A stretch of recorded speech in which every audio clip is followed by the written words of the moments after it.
Hello everyone and welcome back. Today, we return to the emotional storm that is unfolding between Diep, and CEO James. A love story steeped in passion, burdened by sacrifice, and scarred by betrayal.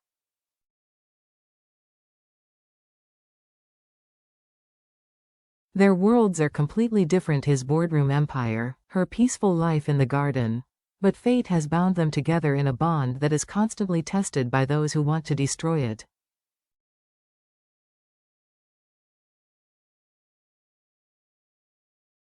A trap in disguise. In the previous episode, the dark schemes of John and Meng Zhuang's cunning father were exposed.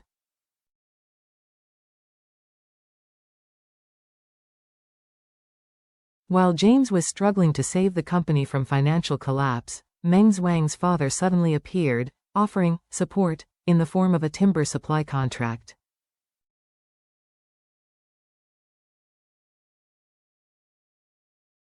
But the offer was nothing more than a trap, part of a larger plot to bankrupt James, ruin his reputation, and break his spirit.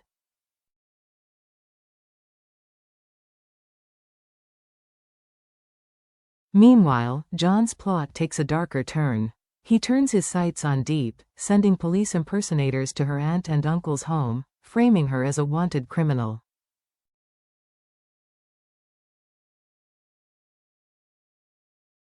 But thanks to James' early warnings and the unwavering trust Diep has earned with her family, the plan backfires.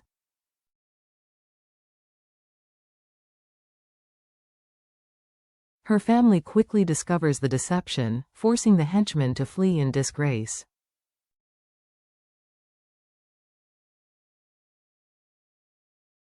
The calm before another storm, but John wasn't done yet.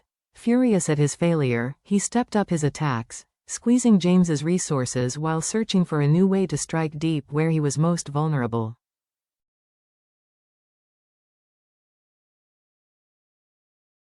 Meanwhile, Diep remained steadfast by James's side.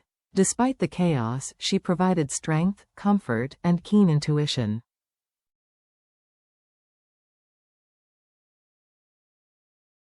Her quiet investigations into John and Meng uncovered a buried connection between Meng's father and James's father, a shocking secret that could tip the balance of power in their favor.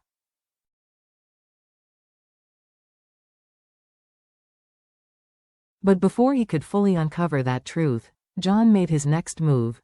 John discovered Diep's sanctuary, a modest home and lush garden she had built herself.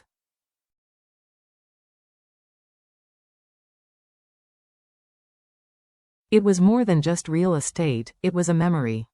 Every tree, rock, and flower represented peace, survival, and healing.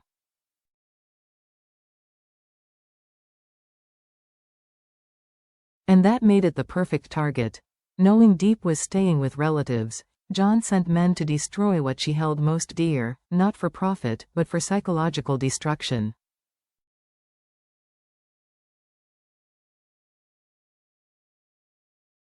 One quiet morning, as James's assistant had just left, John's men snuck in through an old path, doused the wooden house with gasoline, and set it on fire.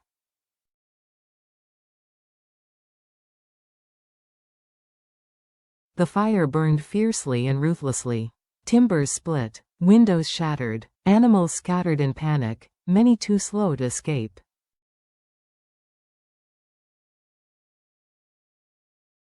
Some froze, trapped inside what had once been a safe place. Even the flower beds and vegetable gardens Diep had tended were reduced to scorched, cracked earth.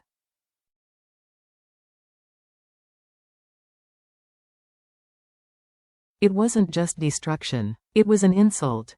John watched from the shadows with a wry, satisfied smile.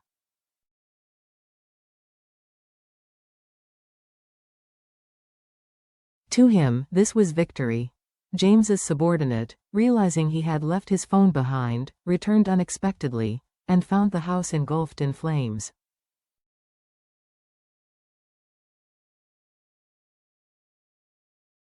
He called for help. Neighbors arrived with water and blankets, battling the flames with both desperation and solidarity.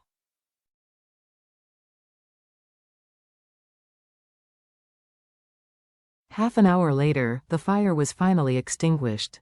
But the damage was done. The house burned.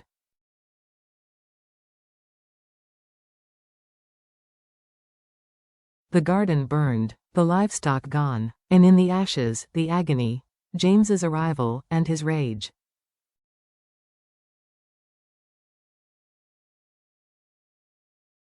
When James arrived, he found not a house, but a pile of rubble.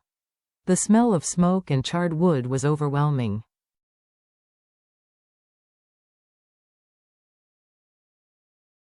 His eyes swept over the blackened walls, the collapsed roof, and the remains of the rabbit hutch Diep had built.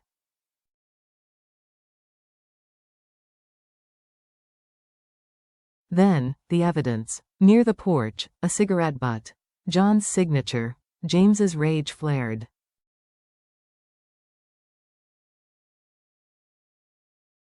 But more than anger, there was a determination that was slowly hardening in his chest.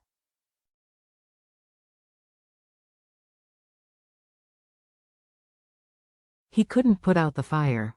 But he could, and would, rebuild. Rebuilding memories, not just walls.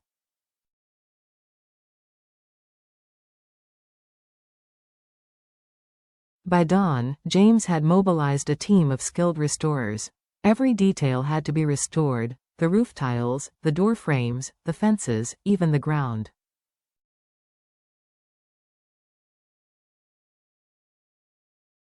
Not to impress Diep, but to preserve what mattered to her.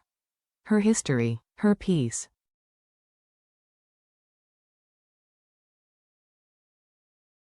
In a few days, the house stood again. The yard began to breathe. But the scars remained, on the ground, in the air, and in James's heart.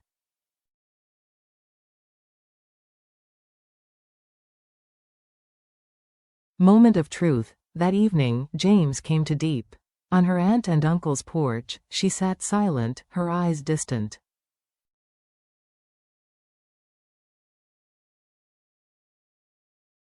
James sat beside her and broke the news softly: the fire, the animals, the damage.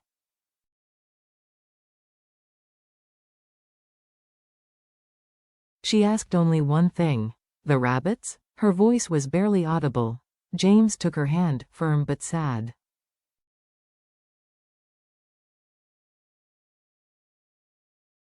Some of them didn't make it. But the house is being rebuilt. I promise, it will feel like home again.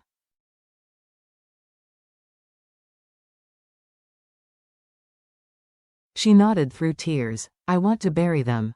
I want to go back. James hesitated.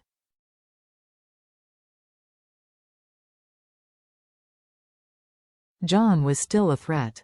I'll take you, but only for a little while. The haunted garden.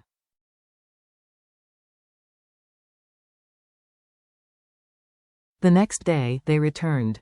As they approached, Diep's breath caught. The garden, though restored, was not the same.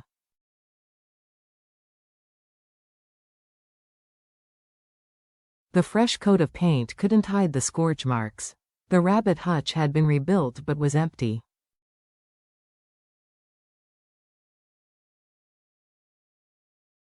The silence was deafening. She walked slowly across the courtyard, tears streaming down her face.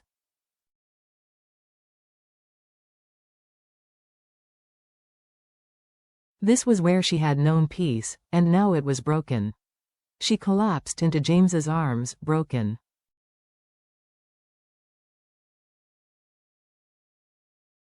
He held her as she cried. He said nothing. He didn't try to hold on to the moment.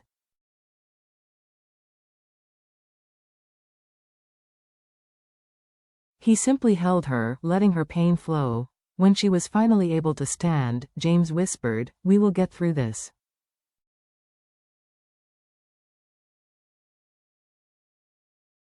"We will fight. Together," and she believed him.